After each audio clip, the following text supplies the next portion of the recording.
자, 이제 교환 거래는 뭐야? 여태까지는 자산을 현금으로 구입했을 때 자산의 취득 원가를 얼마로 할 것인가 배운 거지. 그럼 현금, 지급한 현금 아니면 지급할 때가에 이제 공정가치로 회계 처리하면 되는 거지. 근데 유형자산을 취득하면서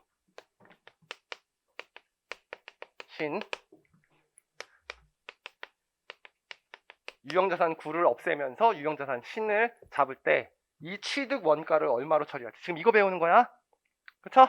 네. 그러면 일반적으로는 자산을 현금 주고 취득했을 때 이 가격으로 취득 원가를 처리하죠. 이게 원가죠. 그러면 이 유형자산 처분했을 때 공정가치로 회계 처리하면 되겠네. 이 유형자산을 현금화 시켰을 때 가격. 그래야지 논리적 일관성이 있겠지?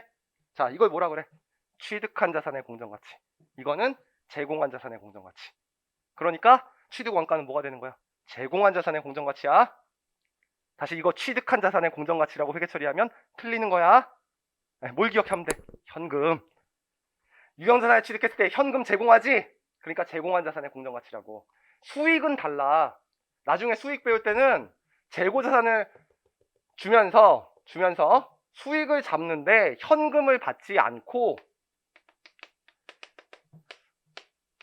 이걸 유형자산 받았을 때 수익 금액을 얼마로 측정할지 이걸 배운단 말이야. 그때는 일반적으로 현금을 받으니까 이 유형자산을 현금화 시켰을 때 가격으로 회계 처리해야 되지. 그때는 뭐라 그래요? 수취할 자산의 공정가치라고 돼 있단 말이야. 또 차이 알겠어? 수익하고 지금 다른 거야. 지금은 유형자산의 취득원가 배우는 거고 수익은 이금액 배우는 거야. 그러니까 현금만 기억하면 돼.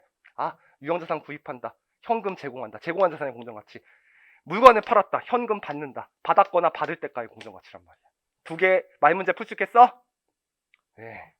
분위기 안 좋아요. 왜 그러지? 자, 근데 그게 두 가지로 나뉘죠. 상업적 실질이 있는 경우와 상업적 실질이 없는 경우로 두 가지로 나뉘어서 나옵니다. 여러분들 상업적 실질이 있다 없다는 사실 이거야. 옛날에 갖고 있던 자산과 그 다음에 지금 갖고 있는 자산에 현금 흐름에 중요한 변동이 생기면 상업적 실질이 있는 거고 현금 흐름에 중요한 변동이 없으면 상업적 실질이 없다고 했죠? 그래서 그냥 여러분들 상업적 실질이 있는 경우는 쉽게 생각하면 이종자산의 교환을 말합니다. 서로 다른 자산의 교환. 상업적 실질이 없다는 것은 동종자산의 교환. 그럼 동종자산의 교환은 처분이나 그 다음에 구자사유를 처분하고 새로운 자산을 취득한 걸 인정하지 않고 옛날에 제공한 자산의 장부 금액을 그냥 처리하면 되죠. 그래서 상업적 실질이 있으면 구 자산을 처분한 걸 인정해. 그래서 구 자산의 처분과 신 자산의 취득을 모두 인정하기 때문에 처분 손익을 인식하셔야 돼. 그쵸? 근데 상업적 실질이 없는 건 티코랑 바꾼 거죠? 그럼 옛날에 티코가 100만 원이면 취득 원가도 그냥 100만 원 쓰면 되는 거야. 그래서 요거는 처분과 취득을 인정하지 않습니다. 됐죠? 그래서 요거 두 가지로 나뉘고. 그래서 우리가 뭘 구해야 돼? 첫 번째 시험 문제는 취득 원가가 얼마인가? 요걸 물어보는 거죠? 그러면 기준선은 이렇게 돼 있지. 다시 상업적 실질이 있으면 처분한 것과 취득한 것을 인정하기 때문에 이 구자산을 처분했을 때 현금으로 측정해야 되지. 제공한 자산의 공정가치. 그래서 제공한 자산의 공정가치로 취득원가 처리하면 돼. 근데 우리 시험 문제는 이렇게 안 나오죠. 왜 안 나오냐면 서로 공정가치가 서로 달라. 이게 100원이고 이게 80원이야. 됐죠? 그럼 여러분은 80원짜리랑 100원짜리를 서로 교환할 수 있어요? 아니지? 중간에 뭐가 수수된다? 현금이 수수된다는 거지. 내가 20원을 받게 돼. 그럼 현금도 제공한 자산이지? 그래서 그렇게 되면 실제 시험 문제 풀 때는 제공한 자산의 공정가치에서 현금 지급액에 공정가치를 더해주고 만약에 현금을 수취하는 사람이면 현금 수취액은 빼줘야 됩니다. 이 공식을 기억하셔서 문제를 풀어야 되고 그 다음에 이건 취득가 처분을 인정하지 않기 때문에 이게 100원이면 내가 장부에 찍혀있는 금액이 100원이면 그냥 100원짜리를 계속 쓴다고 생각하는 거야. 이 금액을 그대로 취득원가로 처리해요. 이걸 뭐라 그래? 장부에 찍혀있는 금액, 장부 금액. 그래서 이거는 제공한 자산의 장부 금액으로 잡으면 돼. 근데 이것도 현금이 수수된다는 거지. 그래서 실제 문제를 풀 때는 여러분들이 제공한 자산의 장부 금액 그 다음에 현금 지급액의 장부금액이야. 이것도 장부금액이야. 현금 수취액의 장부금액을 써주면 돼. 근데 사실 여기다가 이렇게 써줘야 되거든. 이거 공정가치, 이거 공정가치, 이거 장부금액, 이거 장부금액. 근데 쓸 필요가 없어요. 현금은 장부금액과 공정가치가 일치하죠. 100만원짜리 현금은 공정가치 얼마야? 100만원. 그러니까 내가 안 써준 거야. 네, 이렇게 풀면 되고. 자, 여기 예외가 좀 있어요. 요게 이제 1번이고 상업적 실질이 있는 경우. 요게 2번인데 여기에 이제 예외가 좀 있어. 예외가 두 가지가 있어요. 우리 1차 시험 때는 공인회계사 시험엔 한 번도 안 나왔어. 그래서 제가 물음 3번, 물음 4번으로 우리 기본서 때 설명했거든. 그래서 요거는 문제 한 번도 안 나왔기 때문에 제가 이제 따로 설명을 할게.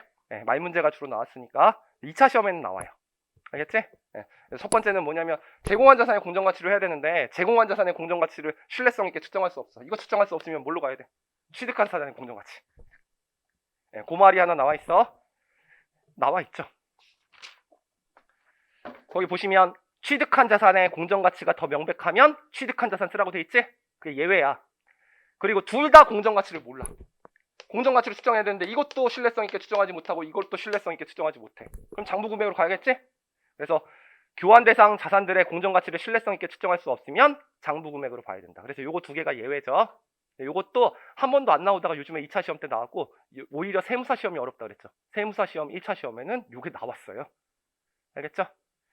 자, 유형자산의 처분이익이 있어. 그러면 요거 이제 하면 교환이나 처분을 인식하면 또 물어보는 게 처분손익을 물어봐요. 됐지? 그럼 처분손익은 이건 처분이나 취득을 인정하기 않기 때문에 이 금액, 이 금액이 오는 거지. 대차 차익이 발생하지 않아. 이거 0 안 쓰면 때릴 거야. 상업적 실질이 없는 경우는 무조건 0이라 그랬지. 네, 상업적 실질이 있는 경우야. 자, 여러분들 자산의 처분손익은 어떻게 구한다 그랬어 제가? 현금 수수액. 다른 말로 공정가치야. 똑같은 뜻이야. 현금 수수액에서 못 빼면 된다 그랬어. 장부금액. 맞죠? 그러니까 제공한 자산의 공정가치에서 장부금액 빼주면 되죠? 됐죠? 그래서 요 공식으로 풀면 돼요. 자, 공식으로 풀 사람은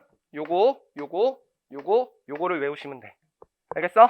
전 분개해 줄 거야. 분개 다 까먹었기 때문에. 지금 표정도 안 좋잖아. 이게 오랜만에 보면 되게 쉬운 내용이거든. 이거 틀리면 안 돼요. 자, 그럼 이거 한번 풀어볼게. 첫 번째는 분개해서 풀어줄 거고요. 두 번째 문제는 공식으로 풀어줄 거야. 적응하도록 만들어 놓을 거야. 됐죠? 여기 다 나와 있죠? 필기랑 똑같죠? 그리고 거기에 취득 원가에 2번과 4번에 제가 3번에 예외라고 해놨지? 실제 기출문제는 이게 한 번도 출제된 적이 없기 때문에 없어. 그래서 이것도 만약에 나온다면 어떻게 푸는지 설명할게. 자, 7번. 제일 좋았던 문제예요. 7번. 109페이지 7번.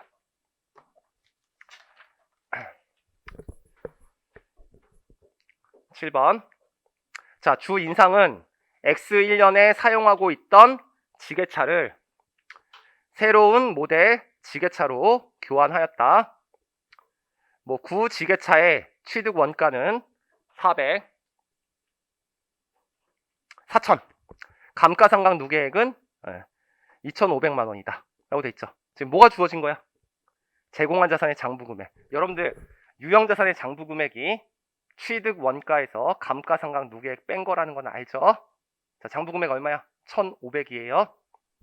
감정평가사가 평가한 공정가치는 1,700만 원이고 지게차 판매회사는 구 지게차의 가치를 2천만 원을 인정하고 추가적으로 3천만 원을 지급받는 조건으로 구 지게차를 신지게차로 교환하였다.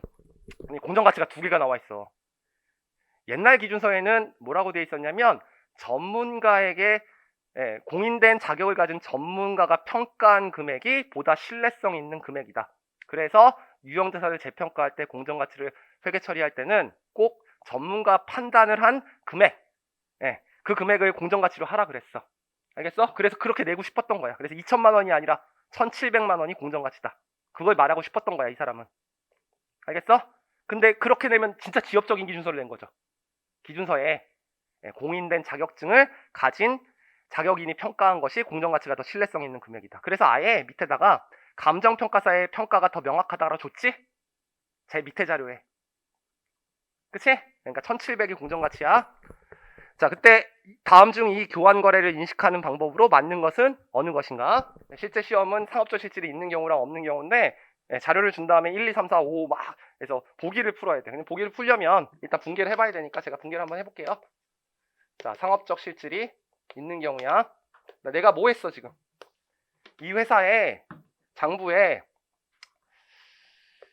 지게차라는 게 있었는데 뭐 건설 장비라고 회계 처리해도 되고 4천이었고 감가상각 누계액이 2,500만 원이라서 장부 금액이 1,500인 이 기계자차를 팔면서 새로운 지게차를 이제 구입한 거죠. 그럼 처분했으니까 다 없애면 되겠지? 일단 그래서 지게차 9 4천 그리고 감가상각 누계액 다 없애야 되니까 2,500 없애면 돼. 됐지? 그럼 이게 뭐야? 제공한 자산이지? 근데 상업적 실질이 있는 경우는 제공한 자산의 공정가치로 처리하라 그랬으니까 여기다가 공정가치를 써놔야 되는 거지. 1,700 이게 맞는 거죠. 여기서 요거 빼면 장부 금액은 1,500이지만 내가 신지게차의 취득 원가는 1,700으로 처리해야 돼. 여기까지 알겠지? 그러니까 지금 우리가 구하고자 하는 거는 시계차 신의 취득 원가를 구하는 거야. 그래서 여기다가 1,700 쓰는 순간 어떻게 돼? 시험을 한번 더 봐야 되죠. 현금이 어떻게 됐어? 내가 현금 3천만 원을 지급했잖아. 그러니까 현금 지급한 게 있으니까 제공한 게 몇 개가 되는 거야? 2개가 되는 거지. 제공한 자산의 공정가치인데 제공한 게 2개니까 2개를 더해야 되는 거지. 이게 공정가치고 현금 지급액은 장부금액과 공정가치가 똑같으니까 공정가치가 2개라고. 2개 더한 거니까 요 취득원가는 얼마가 되는 거야? 4,700이 맞는 거지. 그럼 대차가 안 맞죠? 이거 더하면 7,200, 7,000. 그쵸? 그러니까 대차 차익이 뭐가 되는 거야? 처분손익. 그래서 처분이익 200만 원을 인식하시면 돼요. 됐죠? 그래서 시험 문제 나올 때 요 취득 원가를 물어보거나 요 처분 손익을 물어보는 거지. 됐어? 그래서 이 문제가 만약에 여러분들이 이 분계를 열심히 해본 사람이면 제공한 자산의 공정가치 1,700, 현금 지급액의 공정가치 3,000, 4,700의 취득 원가. 자, 그 다음에 제공한 자산의 공정가치와 장부 금액의 차이 1,700과 1,500의 차이죠? 그래서 1,700과 1,500의 차이 플러스 되면 이익이고 마이너스 되면 손실이니까 처분이익 200 이렇게 구하시면 되죠. 됐죠? 분계 해볼 사람은 분계해서 풀고 분계해서 풀어도 안 떨어져요. 여러분들 제가 이제 문제를 풀 때 분계로 풀어주는 문제도 있고 어떤 문제는 분계, 산식, 그림 다 풀어주는 문제가 있어. 그럼 여러분 하나만 알면 되는 거야. 내가 지금부터 하나를 결정해서 그 방법으로 계속 풀면 돼. 자, 두 번째 상업적 실질이 없는 경우야. 이렇게 쓰자. 제공한 자산이 장부 금액이라고 했지. 그러면 감가상각 누계액 2,500 다 없앤다.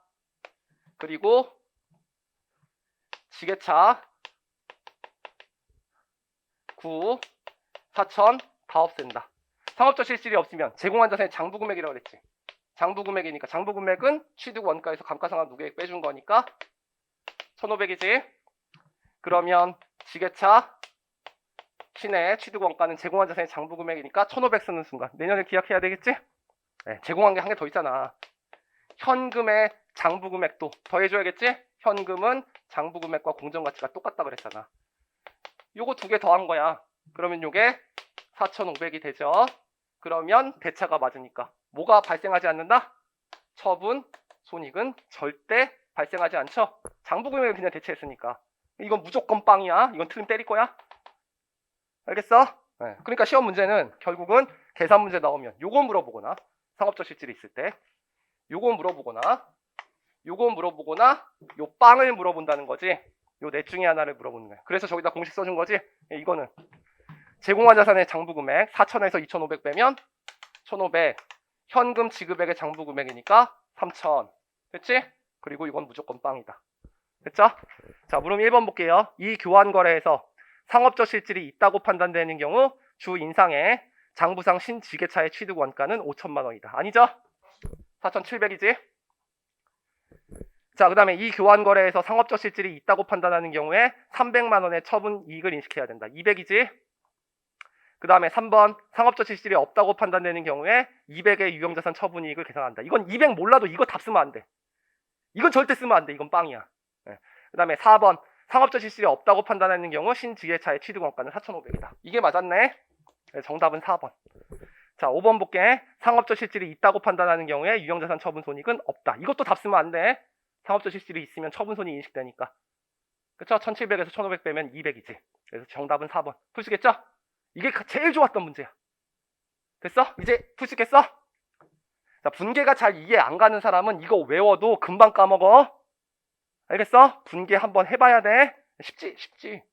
자, 그 다음에 자, 이 문제를 가지고 잠깐만 볼게. 이 문제에서 만약에 그냥 상업적 실질이 있는 경우 없는 경우만 나온 건데 우리 6-8페이지를 보시면 상업적 실질이 있다고 하더라도 제공한 자산의 공정가치를 신뢰성 있게 측정하지 못하는 경우가 있을 거 아니야. 지금 이거는 1700이라고 줬잖아.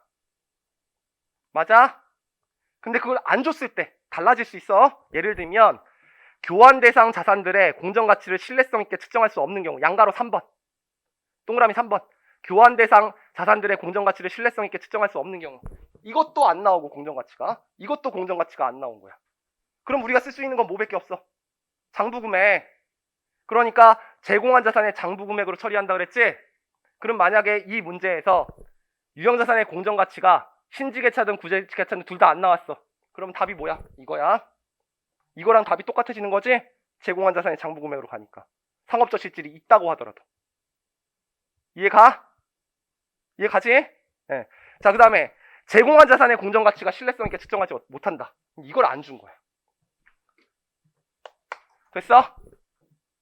1700을 지금 안 준 문제가 나올 수 있단 말이야. 그럼 1700을 안 줬는데 뭘 주게 되냐면 취득한 자산의 공정가치를 그냥 줘요. 됐어? 그럼 취득한 자산의 공정가치가 5,000이라고 줬다. 그럼 이거 못 쓰는 거지? 그러면 어떻게 해야 돼? 이걸 그냥 5,000으로 써야 돼. 알겠어? 그럼 5,000을 썼으니까 요거 쓰면 대차 차익이 이쪽에서 발생하죠?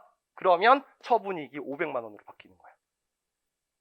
요게 우리 책에 제가 1번, 2번 물음 만들어 놓고 이게 물음 3, 요게 물음 4였단 말이야. 알겠지? 요게 예외야. 근데 한 번도 예외가 나온 적이 없어요. 회계사 시험에는. 2차 때 나오는 거야. 근데 요 문구 이해시키려고 설명한 거야. 됐지?